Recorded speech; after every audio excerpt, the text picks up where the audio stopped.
Bismillahirrahmanirrahim. Assalamualaikum warahmatullahi wabarakatuh. Alhamdulillahi rabbil alamin. Allahumma salli ala sayyidina Muhammad wa ala ali sayyidina Muhammad. Sahabat, teman-teman yang beriman, pertama-tama marilah kita memanjatkan puja dan puji syukur kita kehadiran Allah Subhanahu wa taala, yang mana atas limpahan rahmat, hidayah dan inayahnya kita semua hingga detik ini masih bisa dapat bernapas, masih bisa dapat menambah pundi-pundi amal kita untuk menjadi bekal kita menghadap Allah Subhanahu wa taala. Kemudian salawat beriringkan salam selalu kita sampaikan, kita curahkan kepada junjungan kita Nabi besar Muhammadin sallallahu alaihi wasallam.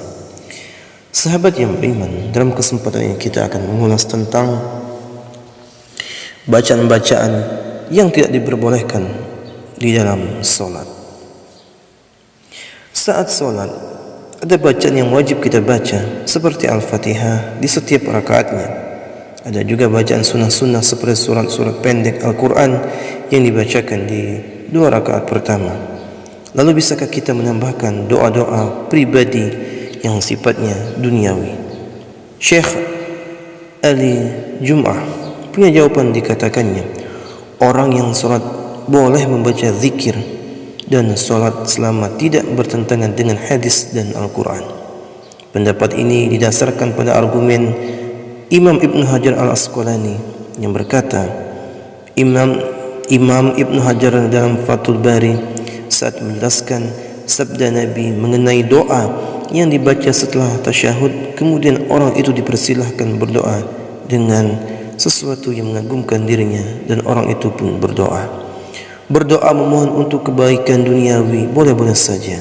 Doa-doa yang bersifat duniawi, misalnya dilancarkan rezeki, segera bertemu jodoh, untuk meminta keturunan, itu boleh dilakukan. Hal ini juga dibenarkan oleh Imam Al-Baji dalam Al-Muntaqa Syarah Al-Muwatta. Beliau berkata hal ini sebagaimana Imam Malik berkata, tidak masalah berdoa dalam solat maktubah dan dengan bentuk doa sesuai yang dikehendaki, baik berupa doa ukhrawi ataupun duniawi, baik yang sesuai dengan doa dari Al-Quran ataupun mengarang sendiri.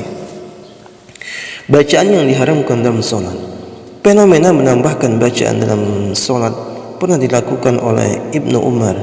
Dalam kalimat syahadat, Ibnu Umar berkata, tidak ada sekutu baginya, dan aku bersaksi bahawa Muhammad adalah Rasulullah. Kita mungkin sudah melakukan solat selama puluhan tahun, tapi ternyata ada fakta penting yang harus kita ketahui mengenai surat-surat yang dibaca setelah Al-Fatihah. Dalam solat selama ini mungkin kita terbiasa membaca surat pendek tanpa memperhatikan urutannya. Ternyata hal ini berbeda dengan yang dilakukan oleh Rasulullah SAW. Beliau sangat jarang membaca surat yang pendek, kecuali dalam perjalanan. Saat solat subuh, Rasulullah SAW terbiasa membaca surat Qaf pada rakaat pertama dan surat Ar-Rum pada rakaat kedua. Beliau juga pernah membaca surat At-Takwir dan surat Al-Zalzalah. Nabi Muhammad SAW memilih membaca surat yang tergolong panjang ketika solat. Hal ini pernah dialami sendiri oleh salah seorang sahabat dari Abu Sa'id Al-Khudri. Ia berkata, suatu ketika sholat zuhur ditunaikan, terus seseorang pergi ke perkampungan Baqi dan ia melaksanakan aktivitasnya di sana. Kemudian ia berwudu, lalu mendatangi jamaah sholat, dan Rasulullah SAW masih berada pada rakaat pertama karena saking panjangnya apa yang beliau baca. Hadis riwayat Muslim. Pemilihan surat yang dibaca secara berurutan. Selain itu, Rasulullah SAW memilih surat secara berurutan. Hal ini dibenarkan oleh Imam Nawawi dalam kitab At-Tibiyah.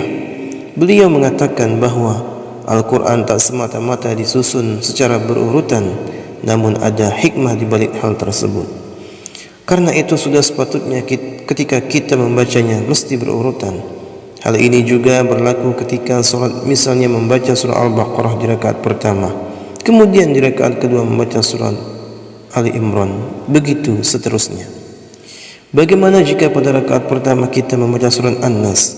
Imam Nawawi meriwayatkan bahwa sebagian ulama mengatakan setelah membaca surat An-Nas dilanjutkan dengan surah Al-Baqarah pada rakaat kedua.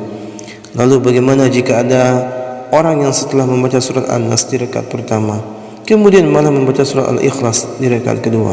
Imam Nawawi menyatakan bahawa hal itu tidak dihukumi boleh, walaupun ada sebagian ulama yang juga membaca surat-surat secara tidak berurutan dalam solat. Namun sebagian lainnya tetap tidak menyukai orang yang membaca Al-Quran tanpa memperhatikan urutan. Ada pengecualian dalam membaca Al-Quran secara berurutan dalam solat. Surat yang dianjurkan dibaca pada solat tertentu, sebab ada beberapa surah yang dianjurkan untuk dibaca pada solat-solat tertentu. Misalnya, surat subuh pada hari Jumat disunahkan membaca surah As-Sajdah pada rakaat pertama dan surah Al-Insan di rakaat kedua. Beda lagi ketika kita sedang mengajarkan anak menghafal surah-surah pendek. Boleh urutannya dimulai dari surah An-Nas dan berlanjut sampai dari surah Ad-Duha. Cara tersebut memudahkan anak-anak untuk menghafal. Saat surat Jumat, imam akan membaca surah Al-Fatihah, kemudian dilanjutkan dengan surah-surah pendek yang dipilih. Bagaimana jika surah yang dibaca itu tidak kita hafal? Apa yang harus kita lakukan? Makmum tugasnya adalah mengikuti imam.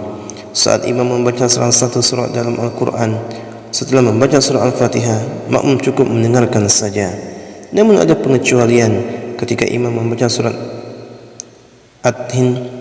Hal ini dijelaskan dalam hadis Rasulullah SAW ketika imam membaca ayat terakhir, bukankah Allah hakim yang seadil-adilnya?